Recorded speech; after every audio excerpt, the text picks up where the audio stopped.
Welcome to the High Ground Podcast. I'm Stevie W. I'm Callum. And today we're going to look at Picard. Okay, so we are, how many episodes in are we? 8, I believe. So it's a 10 episode. I don't know, it'd be 10 or 13, wouldn't it? It's usually like the standard now, isn't it? So what do you think? I think it's fantastic. I think what they've done so far, it's everything I thought it was going to be, you know, because, I mean, me and you are really hyped for it because Next Generation's our jazz, isn't it? But yeah, no, I think it's just so nice seeing, like we were saying about Palpatine as well with Ian McDiarmid, it's seeing Patrick Stewart slip back into a role that you just can't even imagine anyone else playing. It's like a treat. I have to agree with you. I mean, I'm not.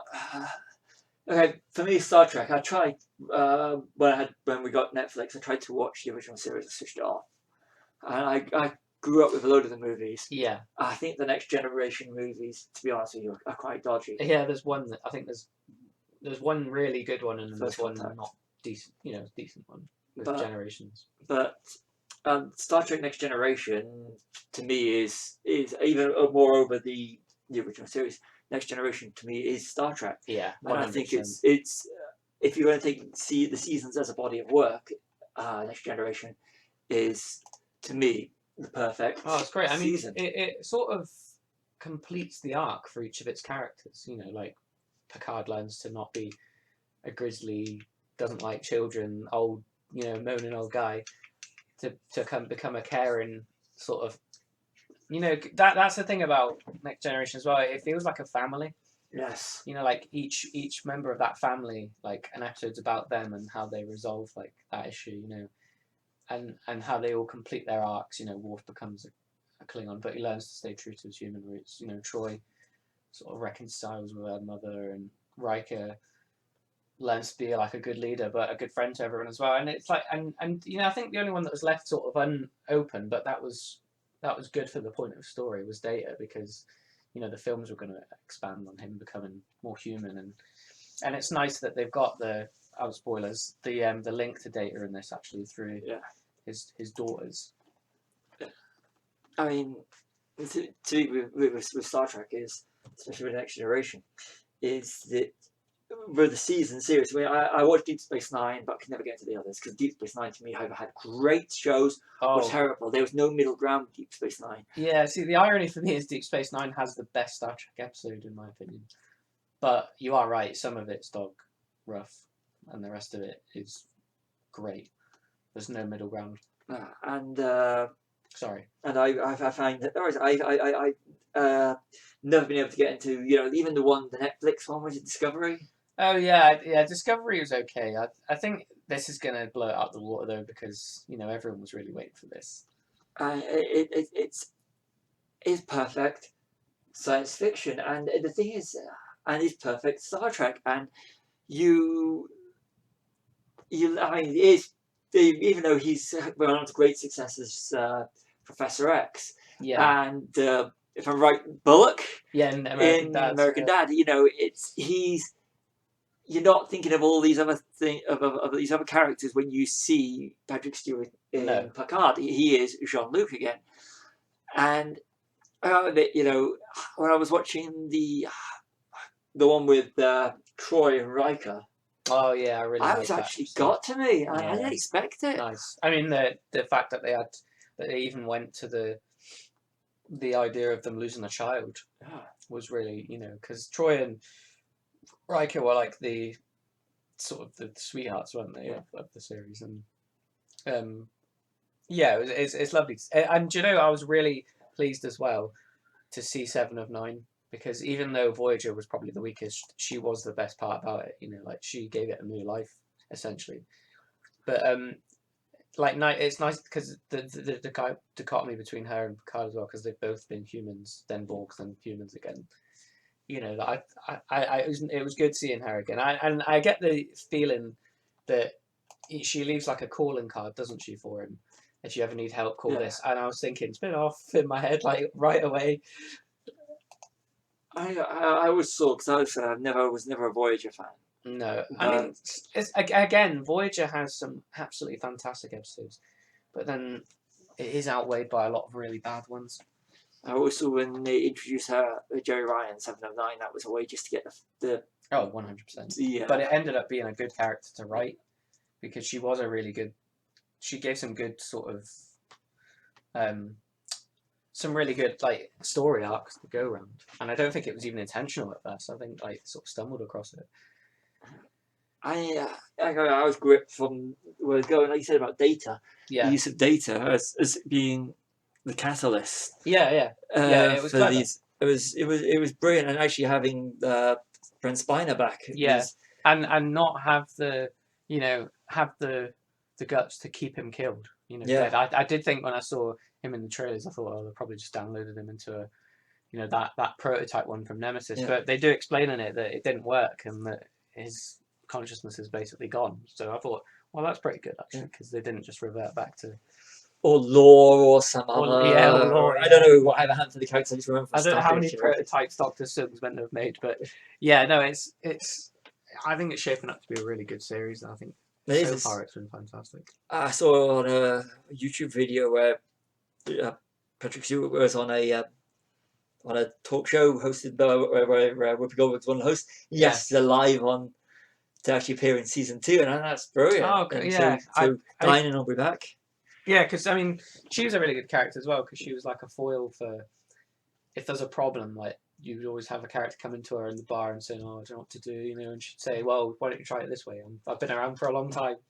She was good, and the fact that the fact that she's a secondary character, and I'm not a Trekkie or Trekker, depending on whatever you want to call it, because I don't want to get into any trouble with either. I think with what you call yourself, I think you're all Trekkies.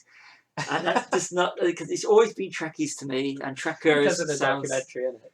Yeah. And so to me, I think, and this is not being derogatory, I think the term is Trekkies. But if I'm wrong, if you think otherwise, you're entitled to your opinion. But the fact that you can actually remember Whoopi Goldberg's character name and she's a secondary character, I think it's fantastic, and it's testament to the writing of the series and how great the Next Generation really was. Yeah. Because if someone in a bar and say the original series and some of the other spin-offs, you wouldn't really remember them that much. No, I mean, like you say, you tried to watch the original series again and couldn't get through it. I do wholeheartedly understand that sentiment. I mean, I do love the original series, but there is a certain point where you get to like, I don't know, like season 2 or 3, and you're kind of like, I actually see why they cancelled it.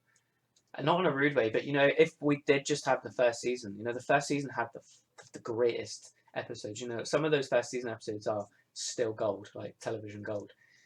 And I mean, the stuff like City on the Edge of Forever, that's one of the greatest science fiction shows ever written. And but then, I do kind of see like some of it, you think, well, that's a bit dodgy now, like that's a bit dated, and Next Generation doesn't feel like that. I mean, some of the early seasons do, but pre-Rick Berman being the producer, I think. But because they were just rehashing original series scripts with the new characters, and you can tell. But season 3 onwards, it's some of the best writing you'll see. I have to finish Picard, and I've got another show I've got to watch. I'm going to start watching Next Generation. Yeah, it was a treat, wasn't it? It was brilliant. I remember when it came out. Yeah, I know, I'm jealous. And it was, to me, whereas now, if you switch on TV or streaming service or whatever, however you view your TV, science fiction, fantasy, and everything. Yeah. And back in '86, Star Wars was dead. Science fiction was dead. And to have something like Star Trek Next Generation coming along, it was the only thing, if you were into that sort of thing, that you would actually watch. And if Red Dwarf came a few years later, but that was not the same as Star Trek Next Generation. No. It was your fix if you were a geek. Yeah, and there was no internet back then either. No. So, it was every episode was literally like, what's going to happen? Yeah. I kind of miss those days myself, because I started watching DS9 when it was in like season 4, so when Worf came into it. So that was when I started watching it, and I used to love like just waiting for the next episode, and then you'd have Voyager on the next week, when there was 2 shows running at the same time, and then it was Enterprise, after that. But it was like that era where you sort of thought, like, oh, I wonder what the next episode's going to be. I mean, it's kind of, as much as I love Picard, just doesn't feel right when it's on streaming, does it? Like I the like- experience of it. I like how you can't binge watch it in one. It's like Yeah, it's not it's like they've still just thrown weekly, everything isn't on it. It's weekly. Yeah, It's like what they're doing even in UK where we get Mandalorian, so that people just don't buy it all up. They're just going to stream it weekly, and I think oh, that's what they're doing. they're doing with Even though it's Mandalorian. finished. Yeah. Oh I think right. So what I like is the fact that you can literally, I mean, you can literally, if you wherever you can go to work, and then if you find like-minded people, you can actually discuss that week's episode, and that's what I like about how Picard is streaming the similar sort of vein Yeah. as it is in the US as it is in the UK. Is you can have the discussions about what you think of the series of the episode before you go on to the next one, whereas it's sort of like with the shows that they just put the bulk Their on. own shows. Yeah, Yeah. you have to go.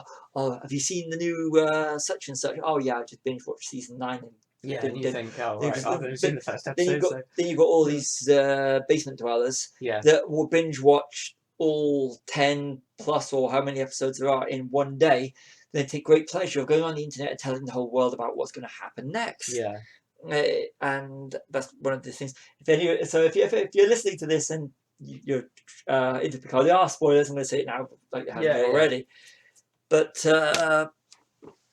that's what I like about the episodic nature yeah. of this. And it's just like I think it's just the surprise of like what's going to happen. Like we were saying earlier, like we don't have a synopsis of the next episode. I mean, unless you like you say you're trolling people and that. But I mean, like the surprise of things happening is nice. And the Discovery was the same. That was weekly as well. I think it's to do with the fact that because CBS owned the rights to Star Trek on TV, the rest of the world has to abide by those rules. So even if it's on Netflix or it's a Amazon original, it's kind of not really. But it is nice to have a weekly sort of a weekly episode instead of the whole series at once. I got there. I don't want to go into spoiler territory, but the Dr. Curati, Oh, Alison Pill. I know Alison I've seen her. from she was in Scott Pilgrim Was it versus Scott the World Pilgrim? It was, yeah. and The Goon. But I know I'm mainly from The Goon because I think the Goon is to me Yeah, is I like the brilliant.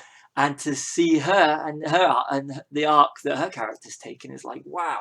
Yeah, I mean, I tell you what is kind of weird for me though with these new Star Trek series is having swearing in it and extreme violence. It's really strange to see like something that started on syndicated TV having like people say the F word and have throats being cut and this Romulan guy with the sword, he's pretty cool, isn't he? Like chopping people up. You just think, wow, this is different.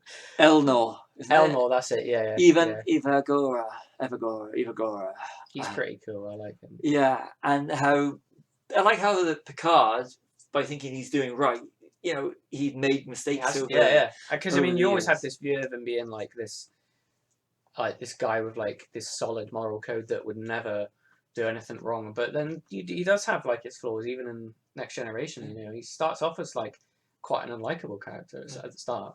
You kind of think, who's this guy? I want Kirk back. But then as you get along, you kind of think, well, no, this is a real human being, not just an archetype. I think this is a thing where why I think Picard over Kirk.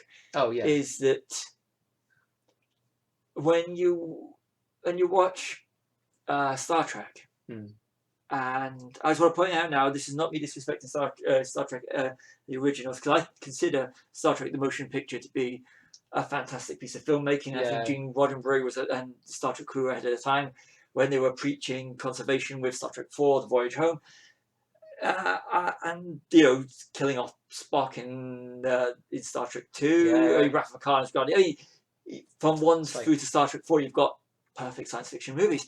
Yeah. So this is not a disrespect to it, but I think the crew were more clinical, and the thing is, to go back to the whole use of seeing data, seeing Riker and Troy, is I got the same sort of like feelings as I got when I watched Star Wars Episode 7 when you see Chewie and Han on the Falcon or Han and Leia. Yeah. You've got, and this is because as a Star Wars fan, Han and Leia, when they met up the first time in Episode 7, after all those years, it really hit me emotionally. Yeah. And seeing Riker and Troy and Picard together. Yeah. After there's been a history in between. When Yeah. we saw them last, like you know it. an unseen. But seeing them all together again, Yeah. it really hit me. It I was, was nearly in yeah. tears. It was. I'll admit it. I mean, like the 7 of 9 stuff was just cool because they've never really. I mean, it's not said if they've ever met, off screen. Maybe they have, but yeah, I think you assume they have because Yeah. Voyager must be famous within the world of Star Trek, like the lore for like the journey it did and that. But when you see Riker and Troy, it's part of the old crew, isn't it? Yeah. Like, and Riker was like his right hand man, and Troy was the counselor, so she knew everyone's struggles, and she helped. I mean, Troy gets a bit of a bad rap for being like this really useless sort of, oh, I sense a presence, Captain. Oh yeah, what's going on? I don't really know. It's quite vague, sort of person. But she was kind of like the emotional crux for a lot of the episodes, wasn't she? Yeah. Because she was just. I mean, Wesley was more the annoying character. I'm waiting to see Will Wheaton. I like Will Wheaton. I like Will Wheaton. I think he's cool, especially in Big Bang Theory. Yeah, I would like. It was. I mean, it was cool Will even seeing someone like a minor character like Hugh. Yeah. Who was in an episode called I, Borg, and that's one of my favourite episodes. And when I saw him, I thought that looks like Hugh, but old. Yeah. And then they said Hugh, and I thought, what? Yeah, no, it's just it's treated with respect. I think is the difference. Discovery was kind of. Star Trek hadn't been on TV for a long time, so there's this big sandbox we can now play with. And where should we set it? Or set it before the original series. How come no one knows Spock has a half sister? Well, we'll try and explain that later as well. Well, we've retconned enough Yeah. time, especially with movies and everything. Yeah. The I mean, alternative I'll let universes. you, if you do watch Discovery, I'll let you discover why no one remembers. But it's kind of lame how they just explain it. Vulcan mind meld. No, it's not. No. If you watch I it, will watch it eventually. Yeah. I mean, that's all up there now as well, so you can just watch all of that. If you go on IMDb and you'll see the amount of times that the Star Trek Next Generation cast have appeared together in other Post things. show, yeah. And Family Guy's a big one for it. And Big Bang Theory, where they've had different variations of them all in, and you do get a family feeling from them. And I think that the knowledge outside of the universe is created for the shows helps with Star Trek because you do feel that when you see them all on screen together that it's family, and that's the key word with Picard is family, and the whole thing looking for the offspring as such of Data. And Picard feels the loyalty streak, which and that's the sort of person he is, isn't it? Yeah.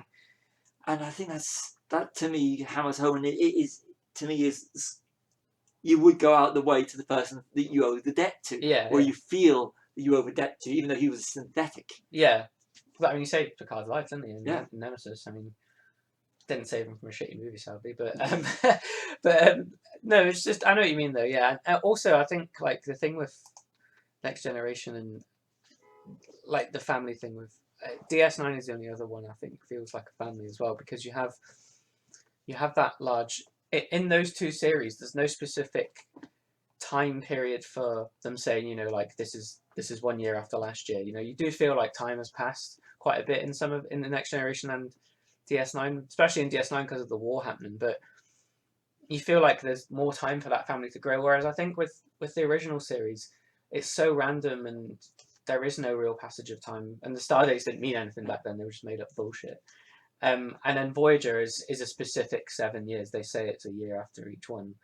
And then obviously Enterprise got cancelled, so the timeline kind of fucked up with that anyway. But you feel like those shows are kind of wouldn't have had enough time for everyone to develop as a family, if that makes sense. So Enterprise was good to start. It was starting to get good, I think. Boom. And it just, But again, it was money, wasn't it? They blew their budget on the first few episodes. I mean, Nemesis, which we were just mentioning. Which was a terrible film, directed by Stuart Bird. He was a great editor. Yeah, I'm just. Sometimes they should stay as what they are. I think like if you were a fantastic editor, why don't you just keep doing what you're doing? Again, Abraham Brainfree's here, editor of James Bond, director of John Majesty's Secret Service. Not John Glenn. Peter Hunt. Peter Hunt. He did a brilliant job. He did do, yeah. Majesty's Secret Service. But I do completely agree with you. Thinking you look at the director of Resident Evil Nemesis, No, Resident Evil, the second Resident Evil film. Oh, Apocalypse, yeah, Yeah. Alexander Witt. Yeah, he went on to go back to doing AD for Bond films and the like. Well, he was the second unit director for Resident Evil as well. He is a great second AD. Like, Yeah. but yeah, sometimes I think the director's chair. People assume like, oh, I want a shot at just trying that, and then you can tell they've just tried it. You know, even like you say about the original series films as well. You can tell. You know, the one that everyone calls it the one that Shatner directed. You know, It just depends budget. That wasn't towards his the end. original vision, yeah. But I mean, like that was, and Nimoy directed a couple of them as well. Like that was sort of that whole like, well, I'll try directing it. I mean, Nimoy's ones were okay, were quite good actually, because you got 3 and 4 with him. But yeah, I mean, the best ones were done by proper good directors. Nicholas Meyer, I mean, Wrath of Khan and Undiscovered Country. They're probably the 2 best bookends of the original series movies. I am going to watch this. I'm going to sit down with my fiance soon to actually buy. This is really sound really bad. I'm going a bit off subject. I actually went out and bought the Blu-ray box just because I couldn't get motion picture anywhere on its own. And to me, the Star Trek the motion picture is perfect filmmaking. And I really wish the next generation could have. I think it's getting a sort of a re-emergence now, because I think at the time it was 79, wasn't it? So everything was post Star Wars then. Yeah. So I think even, you know, it's ironic that Star Wars is what kickstarted the film franchise for Star Trek. Well, maybe not so ironic, but it's just, I mean, I think they sort of thought, oh, we should do what they're doing. And Gene Roddenberry was kind of like, no, I want to do what I did before as a film. And people weren't really ready for that, like, because Star Trek had been gone for, I don't know, was it 13 years by that point? No, with the animated series. 10 years, sorry. Yeah. Oh, yeah, I suppose, yeah. But, I mean, no one had really seen Star Trek for that long. I mean, you didn't really get reruns back then, did you? So, I think when people saw it, they were kind of thinking, oh, it's going to be, like, full of action, like Star Wars. But it's going to have Star Trek people in it. And then they were kind of like, what's this? I don't understand it. The irony is the Star Trek director of the reboot series is the one that ended up helming 2 Star Wars films. Yeah, that is very ironic. Yeah. And there was a whole, and at one point in between, before 7 came out, Star Trek became cool for a while. Then Star Wars wasn't. I remember the reboots when they first came out. I went to see the original. Is it 09? I'm not sure. At midnight, with my then girlfriend at the time, and I was really pumped for it, and I loved it. Like when it first came out, and I remember that was the only time I've ever seen something as esoteric as Star Trek, you know, being discussed by people at work that you wouldn't even think would give a fuck about Star Trek. Like the next day they were saying, oh, I went to see the new Star Trek movie the other day, and I was like, oh yeah, what'd you think? Like, you're not really into it either. Oh no, it's really good, like loads of action and stuff. And I thought, loads of action. They had lead flares, yeah, but I mean, I thought, you know what, kudos to Abrams for being able to take a franchise he admitted he knew nothing about, really, and make it accessible for everyone else. Now, I think whenever someone can do that, it's the sign of an adaptive filmmaker, if not a good filmmaker, you know. Cause, I had a theory about that because I know we're going off the subject. Yeah, so, no, it's still Star Trek related. My theory has always been that if you're someone who is so immersed in the canon, yeah, you'll feel that you have to throw everything in. But if you're someone who's got basic knowledge, yeah, you could strip away to the basic what makes it work. So you're not going to be bogged down. I know you're going to piss off a lot of the fan base that are all, you can't do this because there's this, and this. But it's the people and the fans that don't see it as a medium. You can't, I know it's now 3 hours, but it's usually about 1.5 to 2 hours film. You've got to be able to get a story across, introduce the characters, and have an arc within the film, rather than going, oh, we can't have that because Spock can't do this because of this, and this. But no, you need to have what's on the screen at the time. You need to, and when you have someone whose knowledge is a general knowledge rather than a knowledge that's like in depth to all the books and yeah. And that's, you hear it when you debate. It doesn't matter what it is. If it's fandom, it's a popular fandom. It could be your Star Wars, your Star Trek, your comic books, whatever. You'll always get the fans that are going to be pissed off because you've not included stuff or you've altered things in a way that they don't like. So if you get someone who, because at the end of the day, it's misquoting, I think it was Gene Simmons who said it, people forget it's not music, it's the music industry. Yeah. Is industry and business, or is it music business? It's there to make money. You can be as creative as you want, but you have to make money out of it. It doesn't matter. You can write the greatest thing unless you're giving it away for free. But as a rule, especially with cinema nowadays, it's all about making money. And TV is about getting a second season and selling it to other stations so that you will make money from it. And the thing is, if you get a director who can actually make something accessible to a bigger audience, you can get them into the sequels and get to watch the TV shows and everything. So it's like that. So that's why I think it's a good thing. Yeah. You look at Halloween. I don't do horror. And you recommended the Halloween reboot. Oh, I only watched Halloween. I'll be honest with you, because it was Danny McBride. Oh, the a comedy Yeah. guy, and I love Danny McBride. I wouldn't have watched the new Halloween if it wasn't Danny McBride. So you're getting someone into a franchise now because of someone who you wouldn't expect to write it. Yeah. And I love Danny McBride, so I'm watching it. You get me into watching Star Trek again.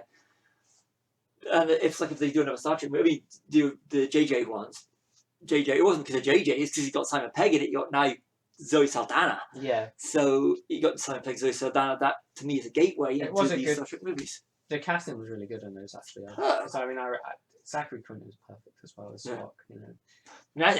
Zachary Quinto had to have his fingers glued together to do the Vulcan sign. How can you like Zachary Quinto when he can't even do the Vulcan sign with his own hands? Yeah, well, how many people can't though? Like, I mean, it took me years to try and I can't do it with the other hand. I have to prise my fingers apart. My fiance can't either. So, but no, yeah, and Carl Urban as Bones is absolutely perfect. Casting. He's a chameleon. So he's a chameleon. He just, I mean, it scarily sounds like what's DeForest Kelly, doesn't it? Yeah, when you watch him in that, and then you watch him so he's like Dread. Yeah. Or, oh, it's totally different. Yeah. Or even Red, something like like Popcorn. Like. Oh, he's good. Yeah, I love Carl Urban. Was it The Hobbit? Was it Lord of the Rings? I was in Lord of the Rings. Yeah. Is it what it is? I watched them all back to back, and they've all kind of blended into one. Then I'm watching it, and I'm like going, let's start. I'm watching it, and I'm watching like The Hobbit and Lord of the Rings, and I'm going, someone that's in Marvel. Yeah. Carl Urban, Des and Troy. Absolutely. yeah, he's great in that. Oh, I love him. No, but I think. Sorry, Picard, wasn't it? Yeah. I think I think it's doing really well at the moment. Actually, I think I can only imagine it getting better, and I assume it's been renewed for. This season 2's already been renewed because they've already asked Whoopi Goldberg to appear. Oh, sorry, you did say Yeah, and I'm looking forward to. I am looking forward to that. I mean, I didn't even realise as well. It was created by one of my favourite writers, Michael Chabon. He's one of the greatest authors around right now. If you ever read some of his stuff, it's fantastic. But I didn't even realise he wrote it. Let's have a look. Michael Chabon. Yeah, probably his most famous book is called The Adventures of Cavalier and Clay. It's about like a couple of comic book writers in the 1930s that moved to America. That's fantastic.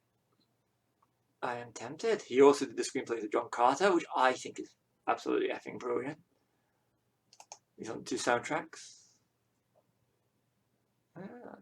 Star Trek Picard, Star Trek Shorts, Spider-Man 2 story by Wonder Boys novel. For me, like I said, I normally it was the whole Star Trek Next Generation thing that got me into this.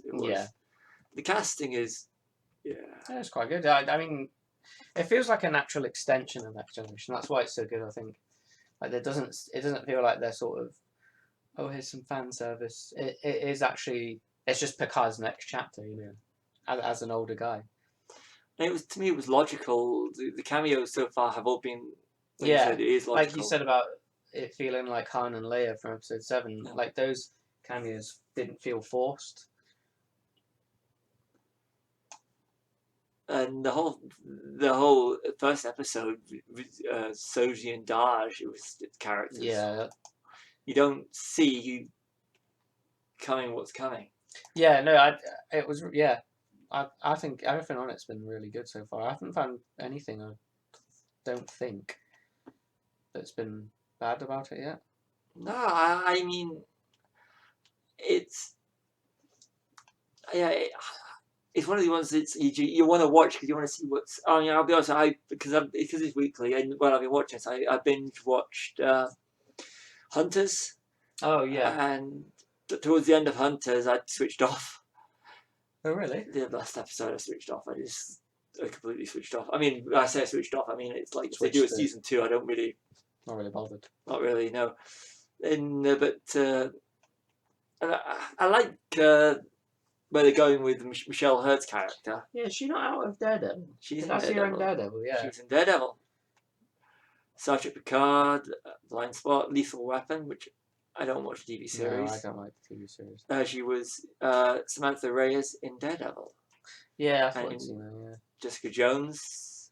Yeah, she's quite, because she's a character we haven't seen before, so it gives you a bit more of an extension of what's happened since Next Generation. You know, he's probably made more friends with people, and I do like as well that they've kept the whole, you know, the supernova at Romulus storyline from the reboots, where when Spock explains what's happened in the future when he's come back. You know, I think that's quite good of them to keep all that stuff and not sort of, oh, Nemesis was kind of bad, so we better retcon it. You know, it happens, whether it's bad or not. You know.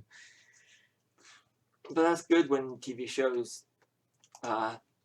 take that and say, well, you know, it's like with I mean, I didn't know this until we watched the Doctor Who movie from '96, was it? Oh, Recently, the Paul McGann, yeah. That they were against using Sylvester McCoy. Yeah. Because Sylvester McCoy was the Doctor that was least well received when the show was cancelled. But to actually bring him back because they wanted to do a regeneration and they wanted to give service to the character because the writer liked it and they kept it in. It's always good. You have to accept that if a show or something which you want to continue ends on a point, not such successful point, you're gonna have to still explain it. And it's good when that it's good when that happens. I had more appreciation. You can have more appreciation for a bad thing. Or something it is defined as bad. You may like it if it's explained and it's used in a good way to reboot. I mean, I never watched after Peter Davison because I didn't like Colin Baker. I thought he's one of my least favourite Doctors. I didn't really. That's when I switched off Doctor Who. Yeah. So up until a few years ago. So with that, to go back and actually find the Paul McGann one, just to see what it was like, and have Sylvester McCoy now makes me, if I ever was to see the Sylvester McCoy Doctors, I'd actually watch them now. Yeah. Based upon the movie. So a show like Picard, you know, I'd actually consider watching Voyager now. Just see 709. Yeah, I mean, I was kind of thinking we might see Janeway at some point as well, but then it might get too cameo city if that's what's going to happen. You know, if it does. As long as it's explained and it's you know, like funny you mentioned Halloween. They've I can think of a sort of clever retconny thing they do in that where someone says to him, "Well, wasn't he your grandma's brother or something?" And she's like, "Oh no, that's just something people made up." And you know, every fanboy's going, "Finally, that was a shit storyline," you know. But it's like you said, as long as there's an explanation and it makes sense in universe, and it's not just like you can tell it's plucked out of thin air or someone's ass, then it's fine. I haven't got a problem with that. But you can actually, the things with cameos, you can tell the full Ghost. I mean, I love the film, but the all-female Ghostbusters. Oh, it's so forced cameos. Yeah, I did not like that. It's the only thing about the thing that I did not like. It was the only cameo. If I was to redo that film, the only one that I wouldn't have recast out of the cameos was Sigourney Weaver, because I could actually believe Sigourney Weaver as being the mentor of one of the female Ghostbusters. Yeah. The other ones I would have cut because it was lip service. Sigourney Weaver was the only one that actually, in my opinion, put in a performance. Yeah, I've heard Bill Murray's the worst one. I didn't like it. I didn't like him in the film. I didn't like the others. They were all forced performances. But Sigourney Weaver is the only one that is like, oh God, here's another one, here's another one. Yeah, post credits. You need them. But Sigourney Weaver's, and that's the only, in my opinion, is the only letdown of the Ghostbusters all-female one for me. I suppose it'd be like seeing, I don't know, if there was an alien film that, I don't know, somehow Ripley was mentioned and you saw a picture or a video and it was Sigourney Weaver now. Yeah. You'd have to be a pretty cold bastard to be like, oh, that's rubbish, you know, because You know, when it's an iconic character and you think, oh, that was a good cameo, you feel so satisfied, don't you? Going back on again, I was only with Paul. Well, at the end of Paul, you find out Yeah, she's the villain. she's the I'm boss. like, Yeah, Jesus Christ, that was that's great cameo. That was good. Yeah, that's got quite a few quite well used sort of references and stuff in it, hasn't it? But I like my one because I know he became famous afterwards. The two agents looking after him, Bill Hader and Joe Latrillo. The classic line, Spaceman Ball. And it's like, that's Boyle. From Brooklyn Nine-Nine. Yeah. It's like, I love that. That was so quotable. The bit where he looks down the get your hands off my junk. Yeah. Or something. That's your just motherfucking heads off my junk. that is yeah. I know loads of people don't like that film. And I don't know why. Like, I think it's really, really funny. I have actually, I'm just looking at my collection, my movie collection. I actually have. This goes to show you, because you've obviously worked out if you listen to this, we're film geeks. I actually have Paul right next to my copy of Baby Driver. Yeah, because I think it is an unofficial Cornetto film. Yeah. Almost, isn't it? Yeah, I couldn't stick it right next to the Hot Fuzz trilogy because they're all Simon, the Cornetto trilogy because I must admit, you're right. While we're on the subject of Patrick Stewart, that would have been a great film to cameo in, wouldn't it? Paul. Yeah, at the convention or something, I don't know. Oh, but come on, they do the Ted 2, they've got the Michael Dorn. Oh, yeah, as the two gay Trekkies. Yeah. Yeah, that's Ted 2, just worth watching once you twig who Michael Dorn's playing. Yeah. It's absolutely fantastic. It is. But then you look at, about that sort of thing, you got, Seth MacFarlane, all the Family Guy stuff and everything. The Star Trek references. Oh yeah, I know it's unreal, isn't it? But I love how they get the original voices back. And Patrick Stewart he's in Family Guy quite a lot, even as random characters, and I get the feeling that he's like just such a fun guy to be around. Like he can take the piss out of himself, and he can just be like. He just seems like a really funny guy to be around. But he's a good actor. You look at Logan. Oh, come on. Which I still haven't seen. Oh, if you didn't tear up in Logan. I mean, I'm just going to... But you're right, yeah. He is just a good old-fashioned good actor. Yes. You look at Seth MacFarlane and his... The Orville. To me... The Orville was the show that put me off watching any of the Star Trek stuff other than Picard. It's because it was already on. It was Star Trek to me. It was Star Trek, but just done funny, but also it's the thing with the Orville is it's got heart. It's got a real. The Orville surprised me. It really has. So I'm glad that Disney have picked it up. Thank you, Disney, for keeping the Orville going. And you keep Family Guy and American Dad going as well because I still enjoy them. Something I've also yet to see as well. The Orville is... I love the Orville. And I am waiting for the Patrick Stewart cameo. Oh yeah, there'll definitely be one. Do you know that there's a couple of cameos I'm actually waiting for in Picard now, actually. I think we're definitely going to get a Crusher one. Wesley. Because, Picard always had a thing for Crusher, didn't he? Yeah. Oh, you mean Beverly? Yeah. Oh, well, either Crusher, as we were just saying, Michael Dorn. I'd love to see Michael Dorn. Michael Dorn is cool. Be a Klingon again. Worf's another role you can't imagine being played by anyone else, isn't it? Like, wasn't Worf in Star Trek VI, The Undiscovered Country as Worf's grandfather? This is our version of fan voice. Yeah, I'm sorry. We've in our time we've dealt with that. We have. I'm sorry. I if you are one of these, there's nothing wrong with being like either of those things, but it's just the ones that ruin it for everyone else with spoilers and boycotting films because they've got story arcs they don't like. We've kind of, in recent history, we've kind of been surrounded by fanboys that are actually negative. Yeah, regarding anything that's not how they want it to be, and it's For example, trying to have TV's greatest phenomenon rewritten because the last episode wasn't up to scratch. still haven't watched it, but yeah, But I mean, you get the.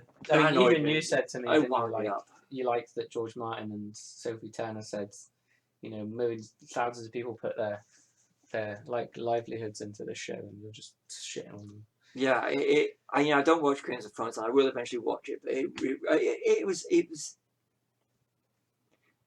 nobody go. If say Picard didn't turn out the way it was supposed to be, the way we like it right now, people are still putting the heart and effort into this thing. Just because you don't like it doesn't mean that someone else is going to like it. So Yeah, I try not to put negative slant on anything, because if you put negative slant on something, I don't want to be one of. I don't like watching these videos on YouTube where you watch people dressed up in just fucking slag it costumes for an hour. Yeah, who've just been from a premiere or from an event, and they're just coming home just to slag the thing off. If you don't like it, why are you wasting all this negative energy on? and money. More Importantly. Yeah, after mean, 9 came out. Sorry, Skywalker. Star Wars 9 came out.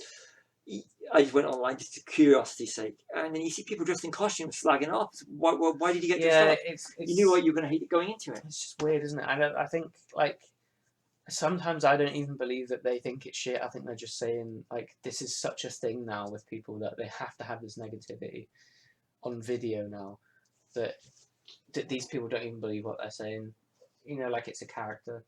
It's just it really annoys me, this current sort of culture we have around. We only take the negative from things. You know, how many thousands of people did like the end of Game of Thrones? You know, Exactly. I loved it.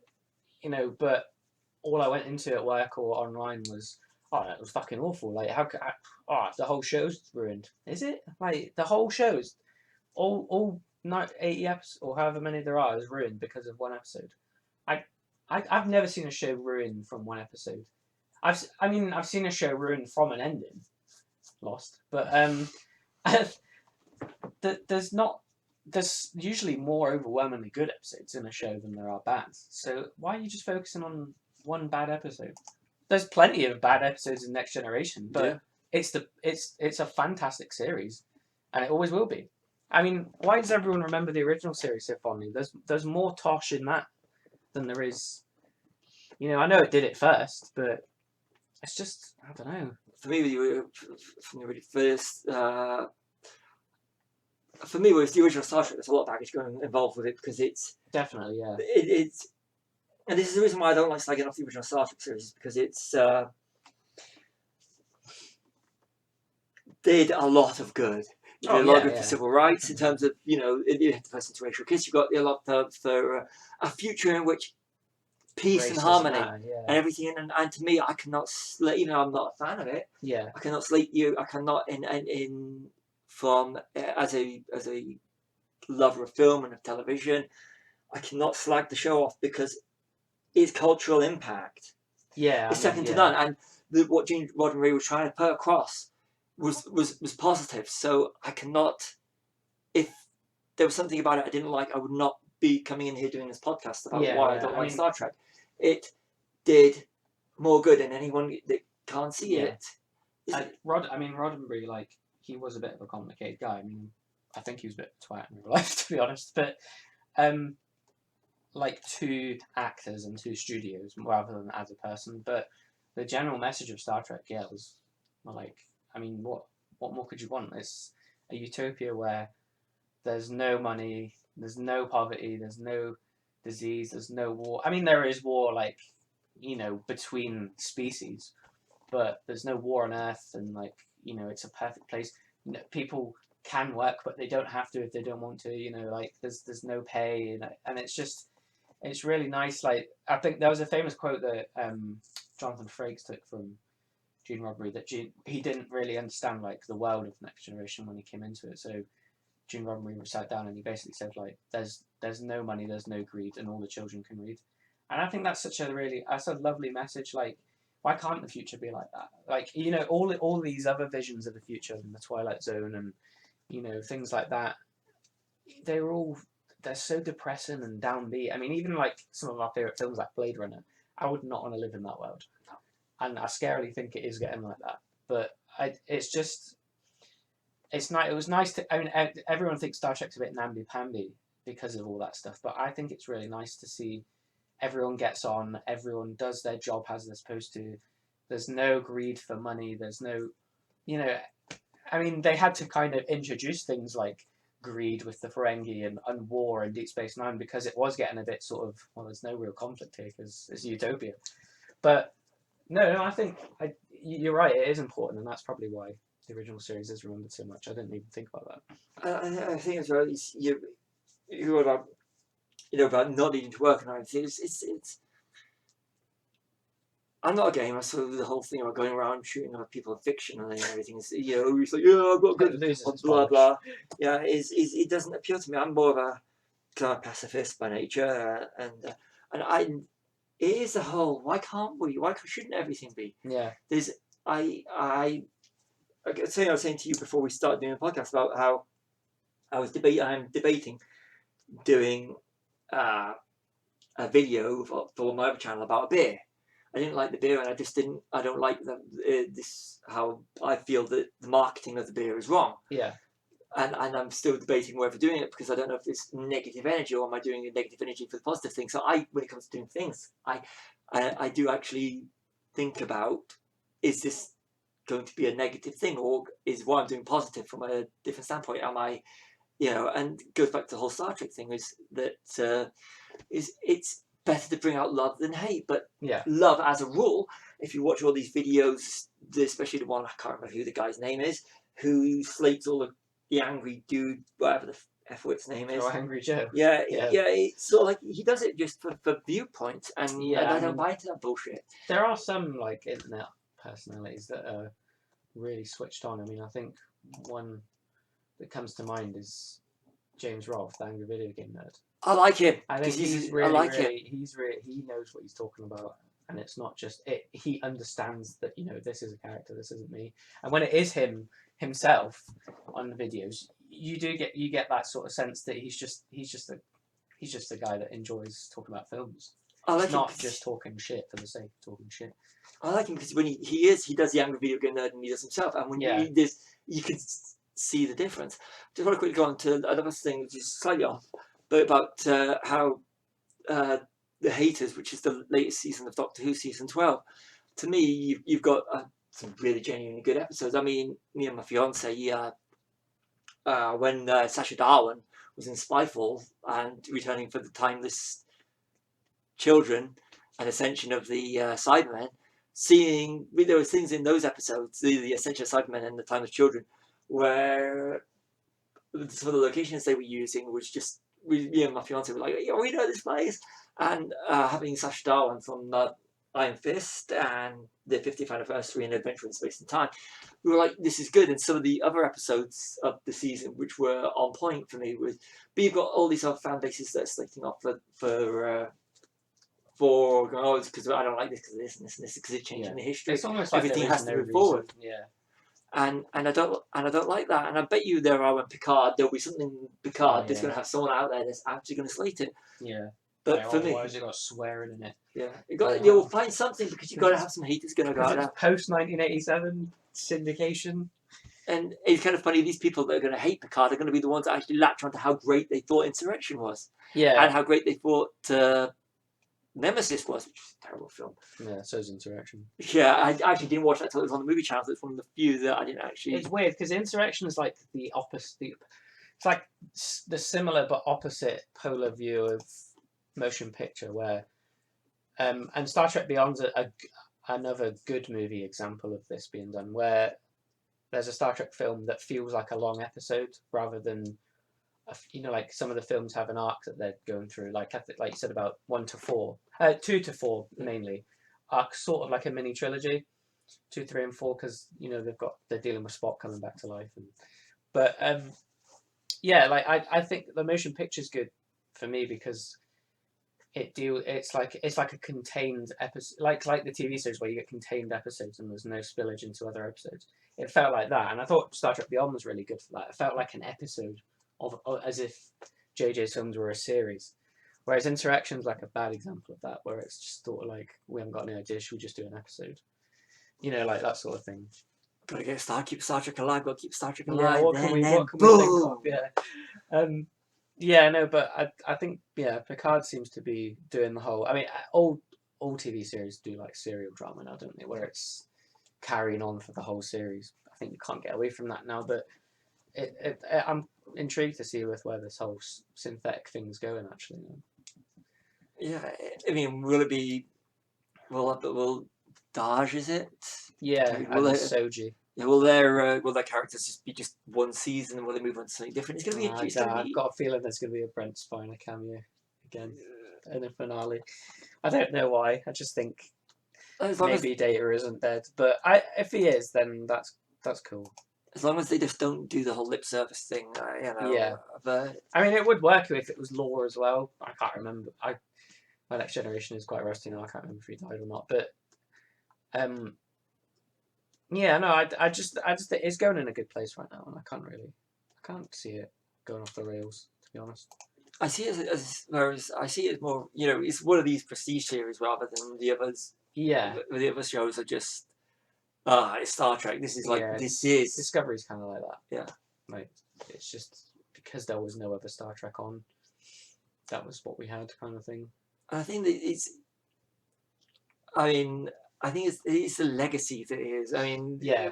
From Next Generation, because Next Generation, at least in my mind, you know, I think now, I mean, even with Picard, not even finished his first run, when I see Star Trek, I see Star Trek original, then I see Next Generation, then I see Picard, and the other, they're like the three big, and then all the other ones just they're kind of like floating spin-offs, under. aren't they? Yeah. Ah, I mean, I think the reason Voyager and Deep Space Nine were running concurrently timeline-wise was because of that. You know, like because like say original series and Next Generation, they were the flagship series.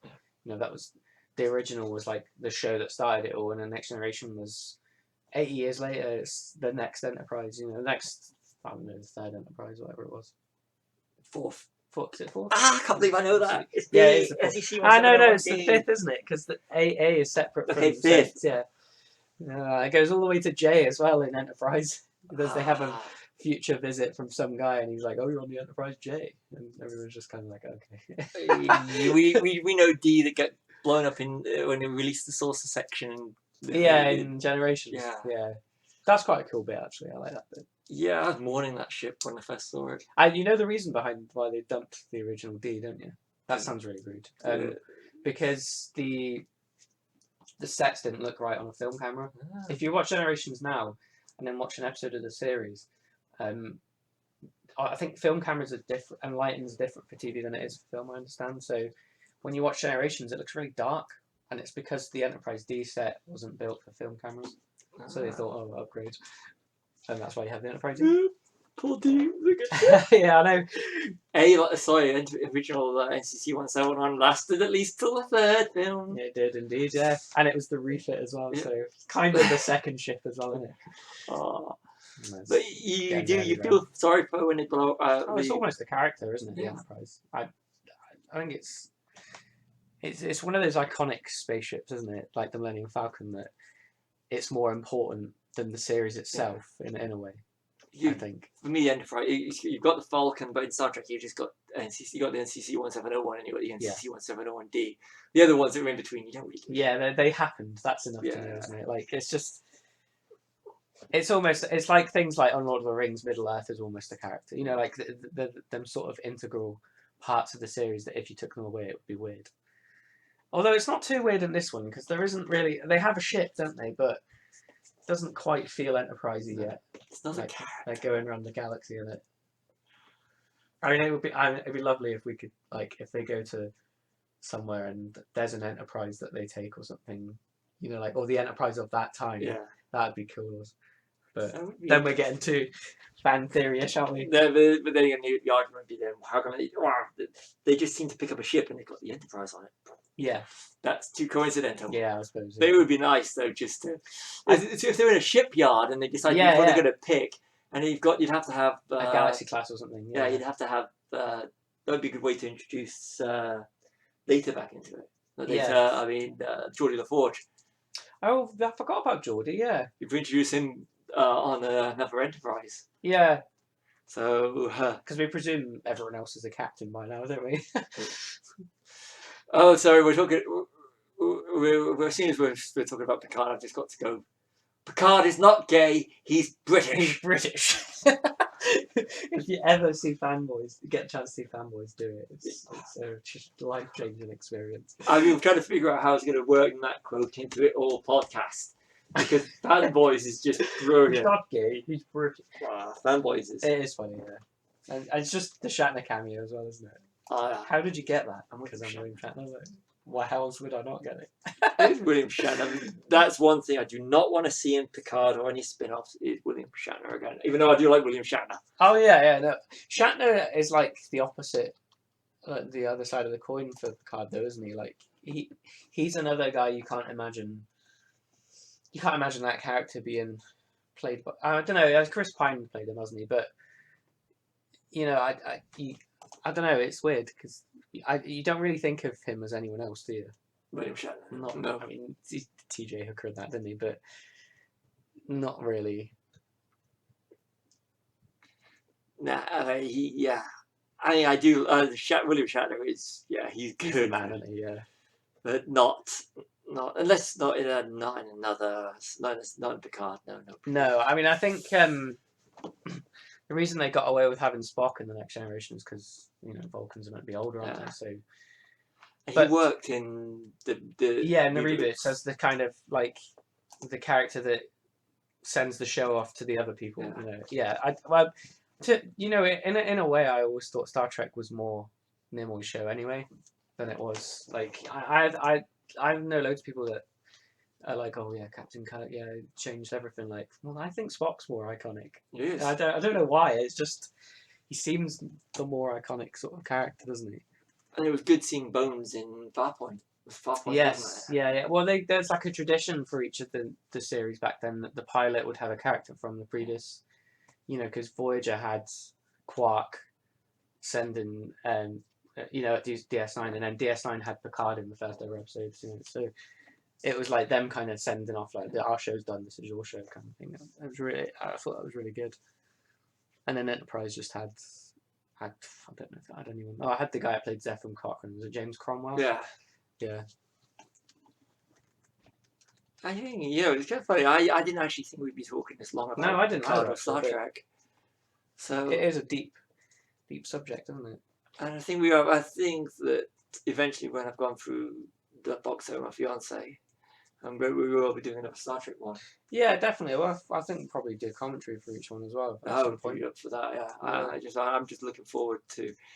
I will eventually get the Next Generation crew movies because they're as weak as they are, but they're part of Next Generation. Yeah, part of the canon, aren't they? And I do, like I said earlier in this podcast, I do like the family aspect of it. Do you know what? Rewatching them as well, like recently, I found good parts about Insurrection and good parts about Nemesis and good parts about.